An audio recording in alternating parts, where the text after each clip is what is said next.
né, que é o Wibes Pinheiro, que também tem um canal, gente. O link do canal Wibes TV tá aqui na descrição deste vídeo. O Wibes está fazendo um trabalho muito bom, falando sobre o perfil, né, das pessoas que viveram, dos pregadores do passado, como o perfil de Martinho Lutero, João Calvino, Ulrich Zwingli, quem foi essas pessoas. E os vídeos de lá no Wibes TV são vídeos curtos, são vídeos com duração máxima de 5 minutos, pelo menos os que eu pude ver, e é um trabalho muito bom. Então, muito obrigado, Wibes, pela sua presença aqui no canal. E aí, tá divulgado o seu canal, né? Você não me pediu, mas estou fazendo, porque eu vejo que o conteúdo é de qualidade, quando a coisa é boa a gente tem que passar para frente. Mandando um abraço também para Girlene Lima, que é minha mãe, que acompanha aqui o canal também, de Fora da Gaiola. E é isso aí. Galera, vamos falar sobre a doutrina da salvação, tá bom? Hoje a gente vai estudar a doutrina da salvação. A doutrina da salvação, eu vou abordá-la em 2 pontos, que é a queda do ser humano e a redenção do ser humano. Faça isso não só comigo, mas com todos os outros pregadores que você ouvir. Ponha à prova.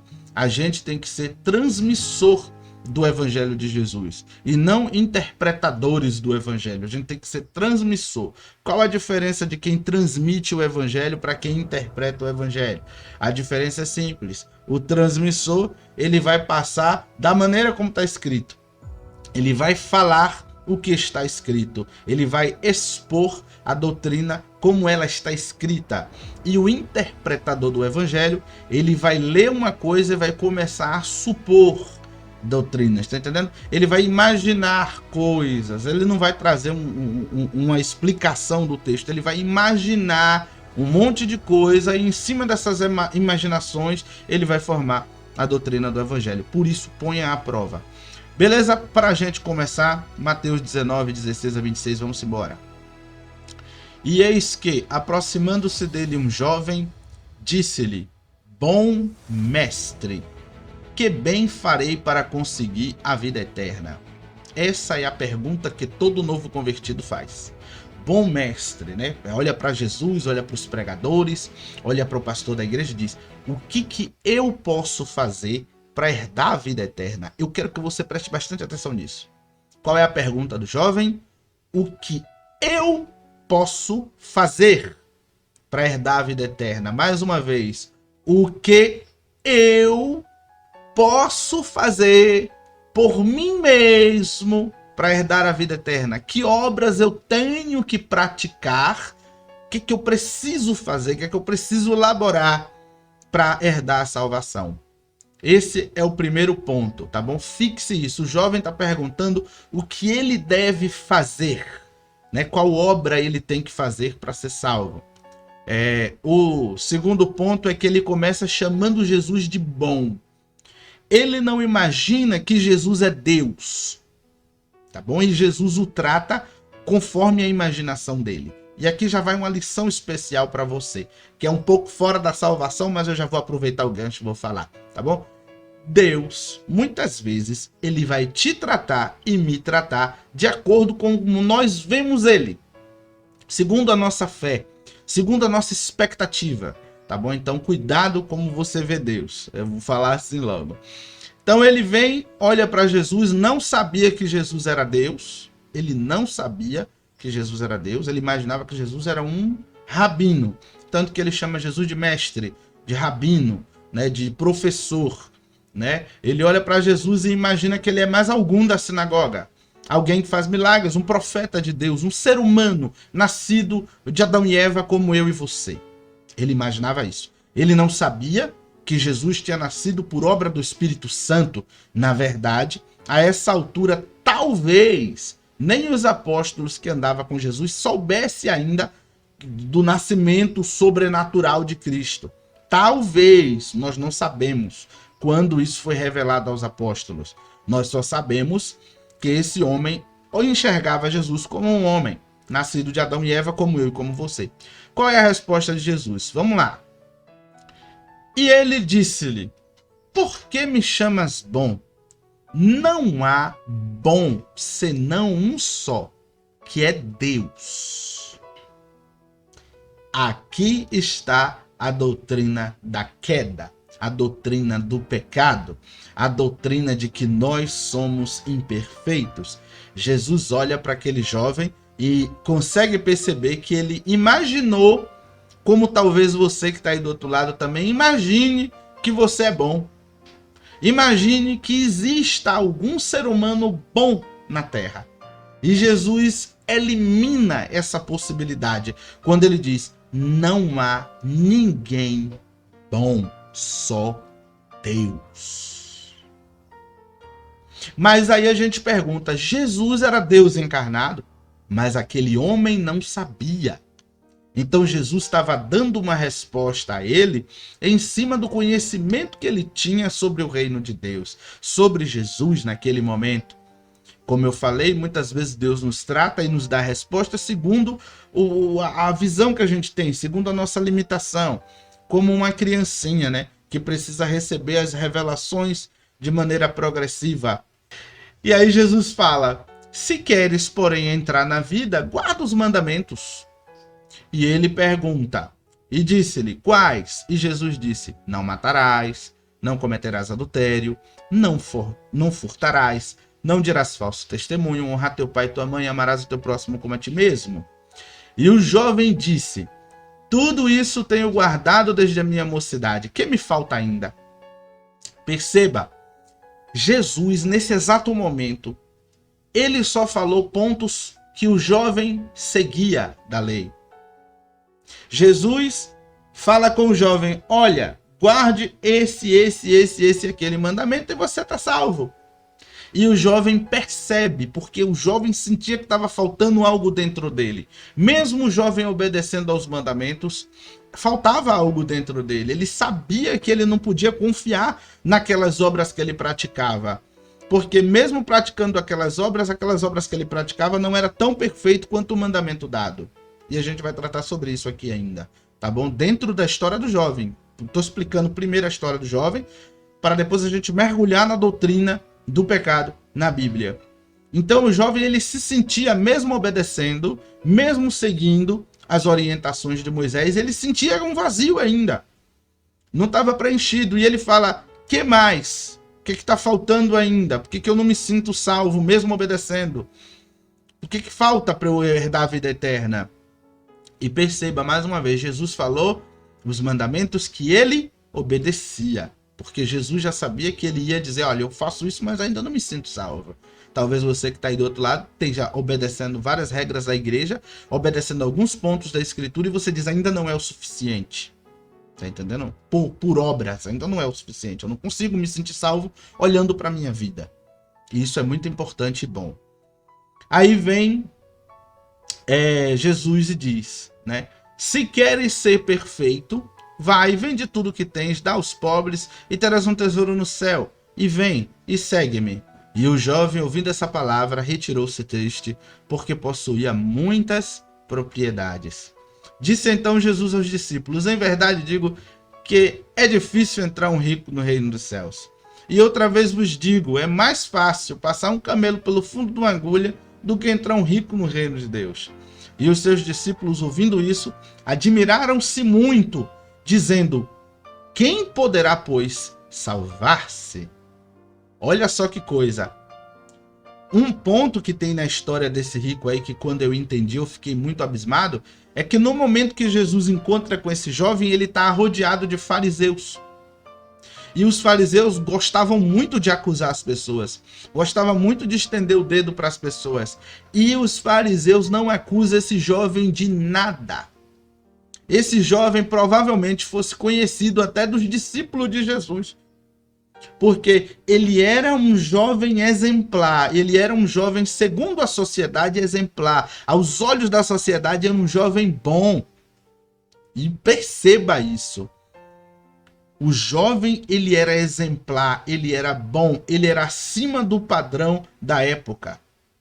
Esse jovem, ele não era um pecador desgraçado que faz um bocado de coisa feia e fica como hipócrita dentro da igreja, sabe? Não, ele falava e ele fazia. Ele procurava cumprir aquilo que ele ouvia do evangelho, né? Ouvia das leis de Moisés e etc. Ele era um jovem dedicado, a ponto que nenhum fariseu ali presente condenou ele, não. Muito pelo contrário, ficaram esperando, dizendo, eita, esse aí ele vai dizer que já está no céu. Não. Jesus pega um dos 10 mandamentos que sabia que ele não cumpria, que era a cobiça, e disse, vá, venda tudo que você tem e dê aos pobres. Se você quiser ser perfeito, venda tudo que você tem e dê aos pobres. Depois vem e me siga. O jovem não fez. O jovem saiu dali triste. O jovem descobriu aonde estava a fraqueza dele, a falha. Jesus expõe para ele o defeito que ele até às vezes sabia que tinha. Aquele defeito que ele sabia que ele tinha, que dizia, velho, se eu quebrar um dos mandamentos, eu estou quebrando a lei. Então eu sou pecador, eu sou pecado, eu sou criminoso, porque eu quebrei um mandamento, eu quebrei a lei. Tá entendendo? Não importa se você quebra o não roubarás ou não adulterarás. Você quebrou o não adulterarás, você quebrou o quê? A lei. Você cobiçou, você quebrou o quê? A lei. Você desobedeceu, tratou com falta de respeito os seus pais, você quebrou o quê? A lei. Você tá entendendo? Por isso que Tiago fala, o texto já botei na tela aí para vocês.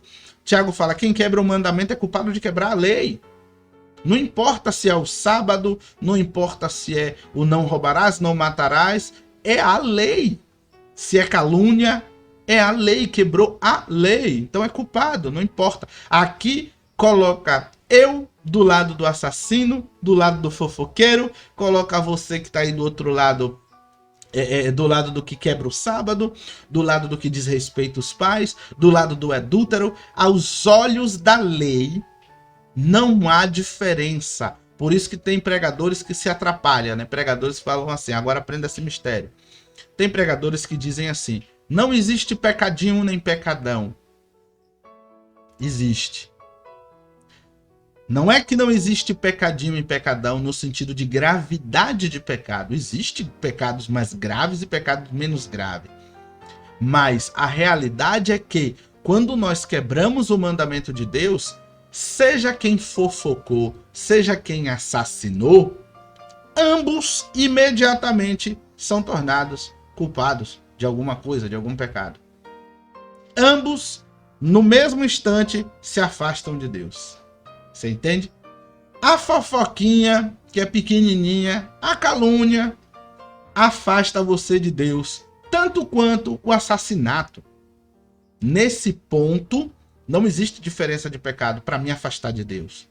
Você entende? Deus é tão santo, tão puro, de olhos que não pode contemplar o mal. Então falar mal da vida do irmão é mal aos olhos de Deus, me afasta de Deus. Assassinar alguém é mal aos olhos de Deus, me afasta da presença de Deus. Você consegue compreender? Não importa o grau de pecado, nós somos afastados da presença de Deus. Porque quebramos a lei. Não importa qual mandamento da lei você quebrou a lei, você está afastado dele. Nesse ponto, não existe diferença de pecado. Mas, em se tratando da punição, existe uma grande diferença. Tanto existe pecado mais graves que na Escritura diz que há pecados que são para a morte e que por esses a gente não deve nem orar. Na Escritura diz que tinha pecados que você oferecia um pombo e alguma coisa assim, né? E era perdoado, purificado. Tinha pecados que você tinha que matar um cordeiro. Tinha pecados que você tinha que matar um boi. Tinha pecados que você tinha que matar... Você entende? E já tinha pecados que você não tinha que oferecer nada. Que era para tirar para fora da cidade, botar lá e ser apedrejado até a morte. Então existe grau de pecado, sim. Por exemplo, a pessoa que cometia feitiçaria era tirado para fora do acampamento e apedrejado até a morte. Não tinha perdão. A pessoa que desrespeitava o pai e a mãe era punido. A pessoa que roubava dentro do acampamento de Israel era punido, tinha punições. A pessoa que não guardasse o sábado era punido, tinha punições. Então, tinha o pecado que botava para fora, apedrejava, tinha grau de pecado. Grau de pecado, gente, existe. Tem pecados que são muito mais graves do que outro. Agora, em se tratando de... Agora, em se tratando de qual pecado me afasta de Deus, qualquer um. Jesus pega e revela para aquele jovem, olha, esse pecado aqui da cobiça você tem. E o jovem olha para dentro e diz: descobri agora qual é o meu pecado e o que eu não consigo abandonar, e agora como é que eu vou ser salvo? E a reação de quem ouviu, presta atenção, a reação de quem estava ali e ouviu tudo aquilo, que conhecia o jovem, foi de silêncio. E os apóstolos abriram a boca e disseram: se ele não pode ser salvo, quem pode? Essa é a prova de que aquele jovem era tudo que ele estava falando. Você entende? Os apóstolos, ao ver a resposta de Jesus de dizer: esse cara que obedece a maioria dos mandamentos, ele não pode entrar no reino, porque mesmo ele obedecendo vários mandamentos que por fora todo mundo vê e diz: olha que jovem muito bom, olha como ele é dedicado, olha como ele é, sabe? Tem um que ninguém estava vendo chamando cobiça. E Jesus, em outras ministrações, já nos revelou também que aquele que olha para uma mulher do próximo com um olhar maldoso, desejando-a, ainda que não vá lá fazer nada com ela, só pelo fato de nutrir a vontade de tê-la numa cama, já pecou. Veja, tem pecado que é pensamento. Tem coisas que é pensar. A cobiça, ela é algo interno, gente. Você não percebe que uma pessoa tem cobiça por alguma coisa, amor à riqueza. Você não percebe que ele tem apego aos bens materiais até se manifestar alguma coisa. Provavelmente esse jovem chegasse no templo com vários dotes. Talvez ele foi um dos que levou vários pesos de ouro e prata e colocou no altar. E Jesus disse: aquela viuvinha que deu 5 centavos ali, ela deu mais do que todo mundo, porque estão dando do que está sobrando. E os fariseus não o acusam de ser cobiçoso justamente por dizer: como é que esse rapaz é cobiçoso se ele oferta tanto no templo? Ele está ofertando do que está sobrando. Sobra do lucro, às vezes ele está lucrando tantos meses, aí ele pega o lucro daquele mês, vai lá e leva, pronto, beleza. Para ele não fez falta nenhuma, o celeiro dele está cheio. Mas ele e Jesus sabia. E ele percebeu que Jesus sabia, por isso que Jesus disse: vá, venda tudo e dê, que eu quero ver.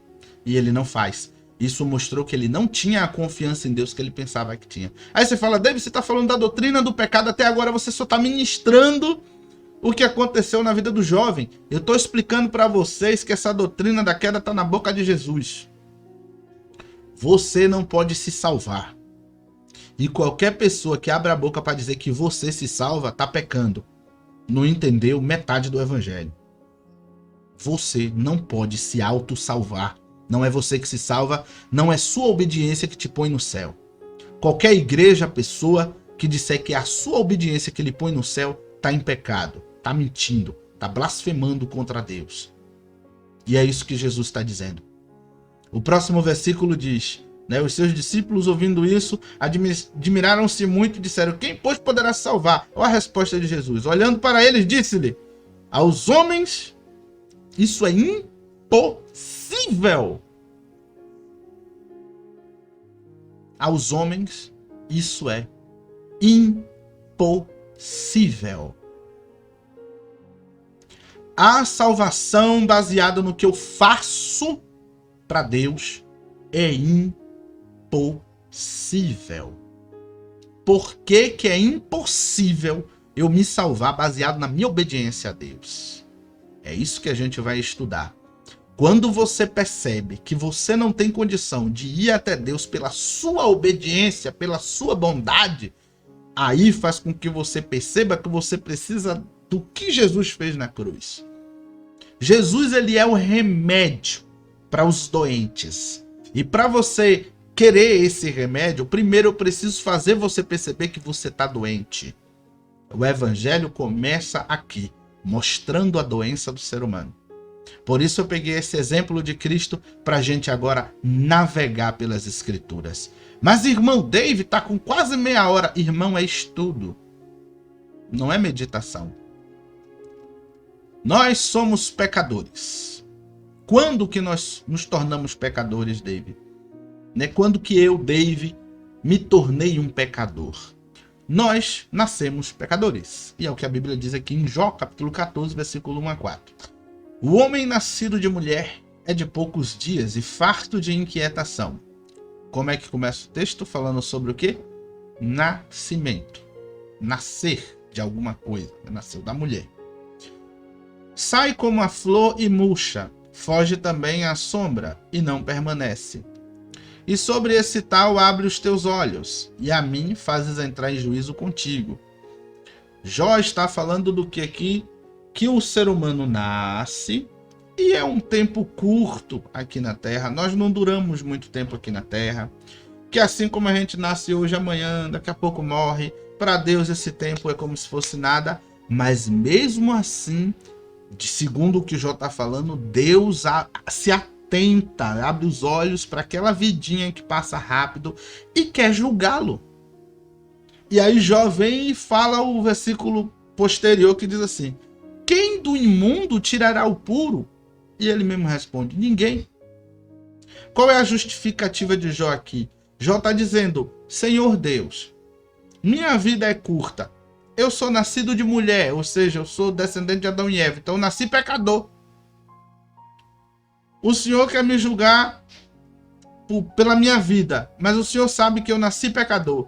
Quem do imundo tirará o puro? Ou seja, como pode meu pai ser pecador, minha mãe ser pecadora, os dois se unem para ter um bebê, eu nasço, sou gerado dentro de minha mãe e vou nascer, eu nasceria santo? Não, eu nasci pecador. Se o papai é sujo, mamãe é sujo, juntou, como é que nasce alguma coisa limpa dali? E é Jó dizendo isso para Deus. Então é como se Jó estivesse dizendo: não me julgue, Deus. O Senhor sabe que eu sou pecador, o Senhor sabe que eu sou todo cheio de erro e ainda vai me julgar. Esse é o argumento de Jó nesse texto. Tá bom? Quem do imundo tirará o puro? Do que ele está falando? Do nascimento do ser humano. Então não tem como. Adão já era pecador, caído, falho. Eva pecadora, caída, falha. Os dois se juntam. Nasce quem?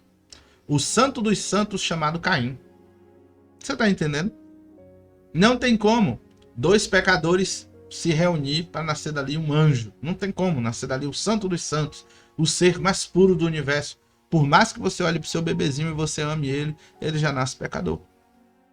Ele não cometeu atitudes pecaminosas, mas dentro dele está a natureza pecaminosa que vai fazer com certeza absoluta que quando ele for chegando na idade ele cometa o pecado.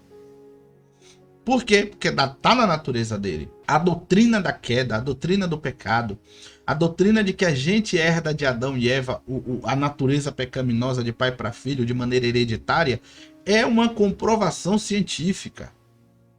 O pai e a mãe que tem que fuma e que bebe tem o risco da criança nascer com uma tendência a fumar e de se ela botar o cigarro pela primeira vez, dificilmente ela vai tirar.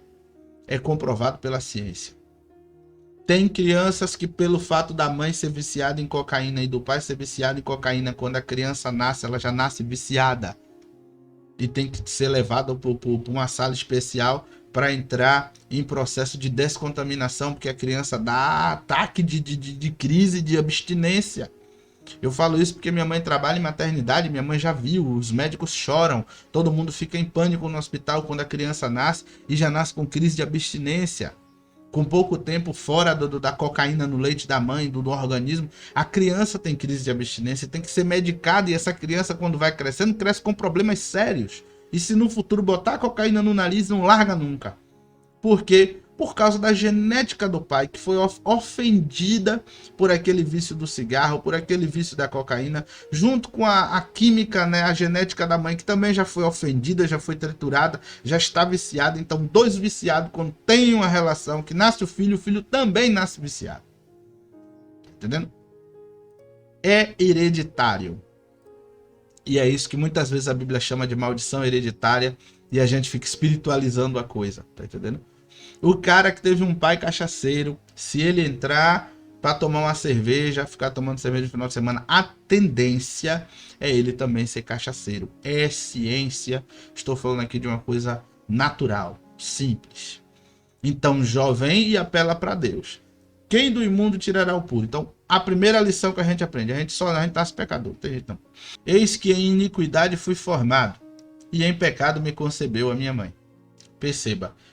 Davi está falando que no momento que ele estava sendo formado dentro da barriga da mãe, naquele momento ali, ele já estava coberto de iniquidade, porque o pai é iníquo, a mãe é iníqua, o pai é pecador, a mãe é pecadora, é o mesmo conceito de Jó.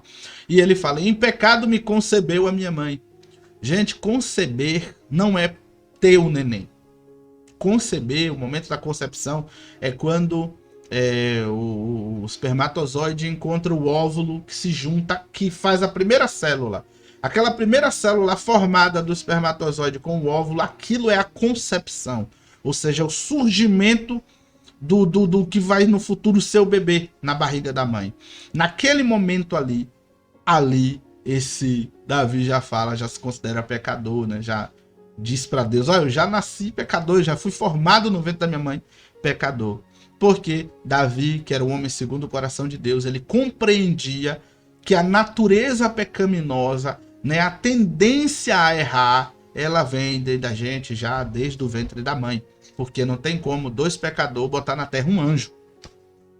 Tá entendendo? Então, primeira lição, você é pecador. Desde que você nasceu, tá ligado? Gênesis, capítulo 6, versículo 5, diz assim: E viu o Senhor que a maldade do homem se multiplicara sobre a terra, e que toda a imaginação dos seus pensamentos e do seu coração era só má continuamente. Ou seja, já em Gênesis, no capítulo 6 do livro da criação, vamos dizer assim, né? No início da humanidade, Deus olhou do céu e disse, ó, tá todo mundo mal, já tá tudo perdido. O povo só consegue pensar maldade continuamente. Ou seja, quanto mais eles se afastaram de Adão e Eva, né, ia nascendo o ser humano, nascendo, mais contaminado com o pecado nós éramos, e menos da glória de Deus nós tínhamos. Então, para você que gosta de julgar Adão e Eva, saiba, Adão e Eva eram mais puros do que eu e você, mesmo depois da queda. Tá bom? Conforme vai nascendo o ser humano, a coisa vai piorando. Você já reparou que quanto mais longe a geração, né, vai ficando, as coisas vão ficando piores? Tá bom, em Gênesis capítulo 6, versículo 5, a coisa já estava de uma maneira que Deus disse, ó, só pensa a maldade o tempo inteiro. Então, como que um ser que só pensa a maldade o tempo inteiro vai obedecer uma lei que Deus deu, que é santa, pura? Você tá entendendo? Vamos descendo. Aqui agora a gente vai ler Salmo capítulo 14, versículo 2 e 3. Veja se não está toda dentro da conversa de Jesus com o jovem rico, quando Jesus diz, não há ninguém bom. Vai percebendo, não há ninguém bom. E a pergunta é, por que não há ninguém bom, Jesus? Porque você já nasce pecador, você é filho de Adão e Eva. Adão e Eva era pecador, como é que você vai nascer um anjo? Como é que você nasce santo? Como é que você nasce bom? Como é que você nasce perfeito, se ninguém mais ali já era perfeito? Adão e Eva já não era mais perfeito, como é que ele ia botar um ser perfeito na terra? Ah, mas tinha Abel. Abel estava oferecendo sacrifício a Deus pelos seus pecados. Por isso Deus aceitou a oferta de Abel e rejeitou a de Caim. Acorda, igreja, pelo amor de Deus.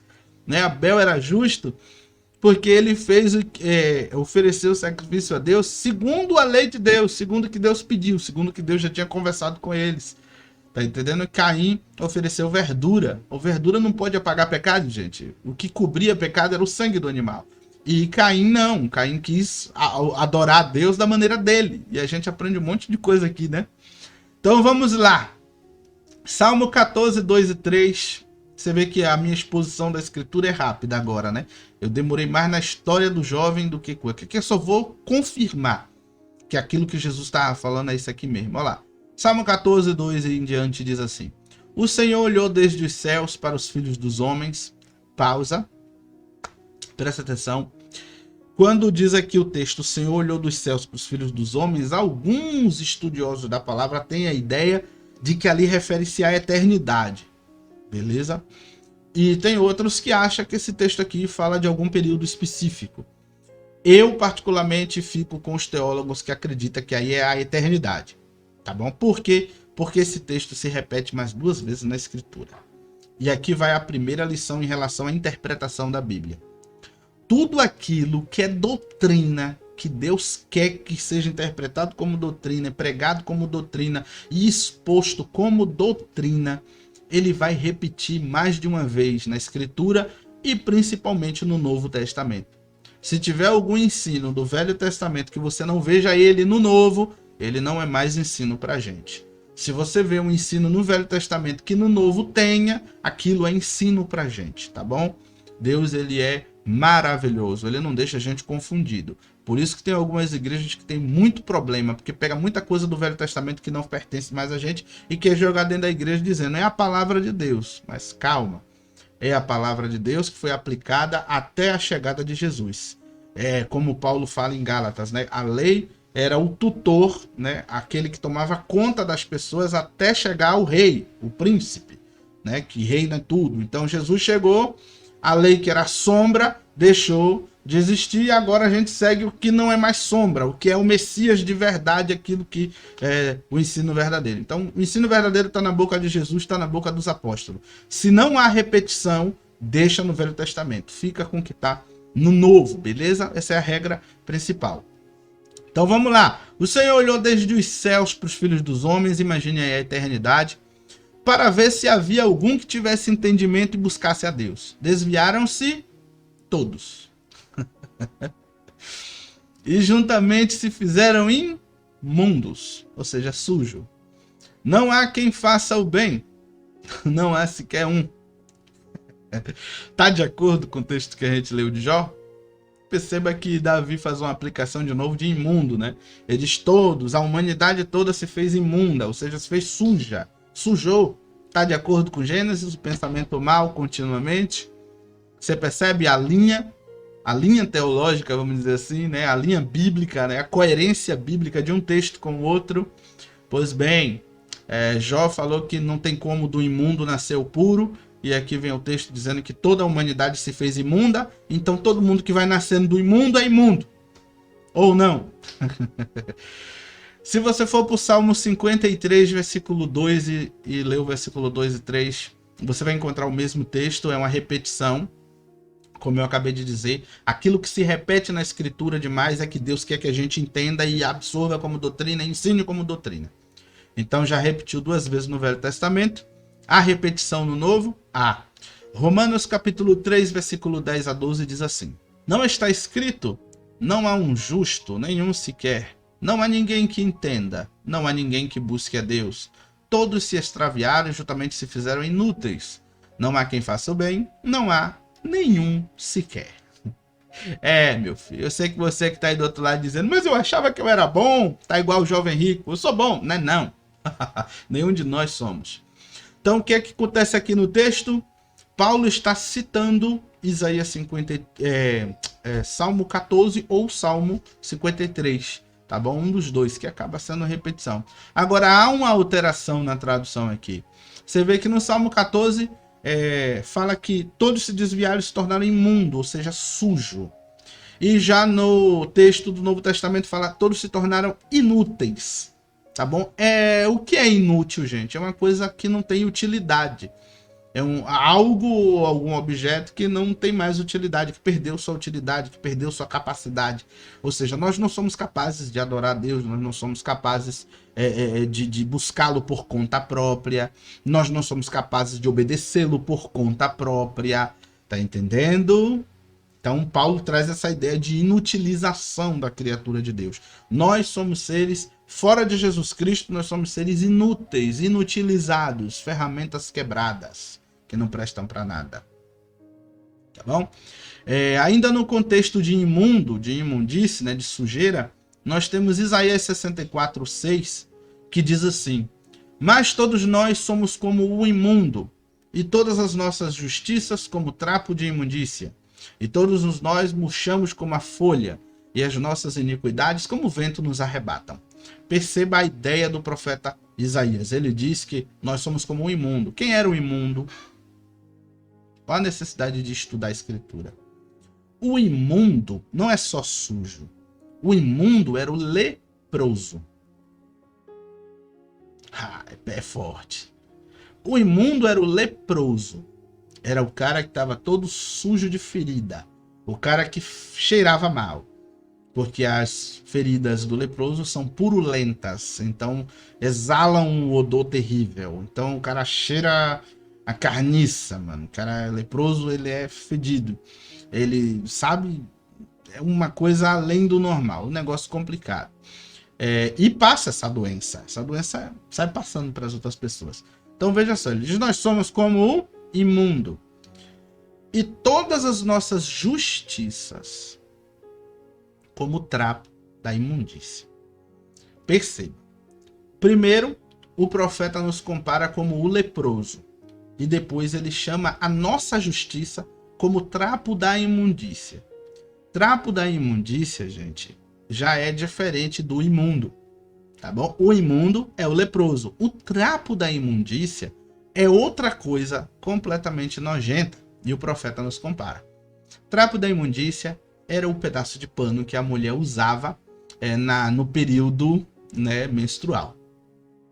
Então, as nossas justiças, aquilo que a gente faz de bom, aquilo que aos nossos olhos é bom, como o jovem da história de Jesus aqui, né?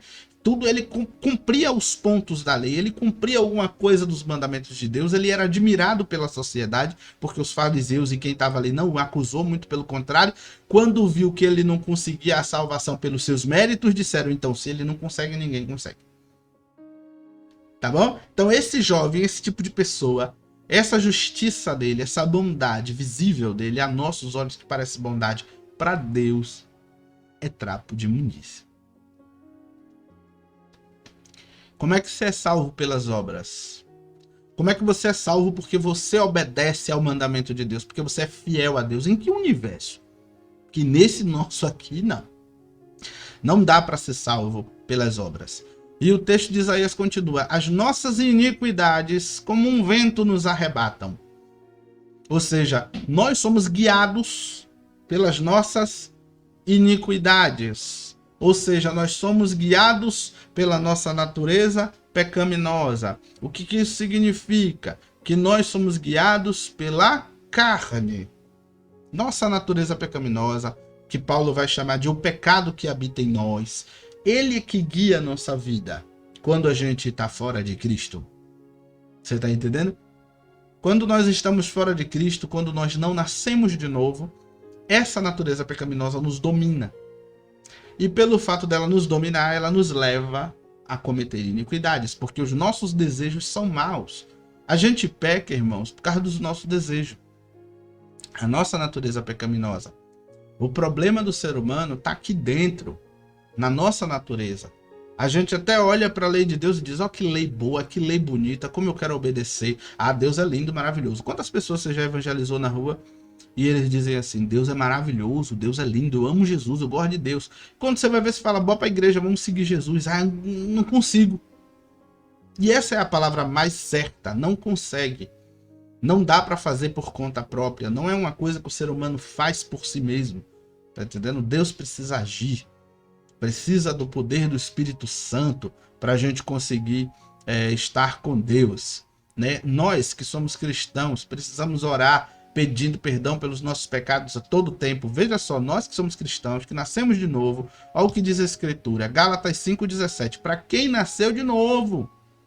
Tá falando de pecador comum, não, tô falando de pecador regenerado. Olha o que diz a Escritura.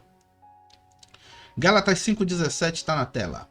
Porque a carne cobiça contra o espírito, e o espírito contra a carne, e estes opõem-se um ao outro, para que não façais o que quereis. Perceba, em algumas traduções bíblicas eu gosto mais que diz assim: e a carne luta contra o espírito. Que espírito? O Espírito Santo, tanto que está escrito com letra maiúscula, não é o Espírito humano, é o Espírito Santo de Deus.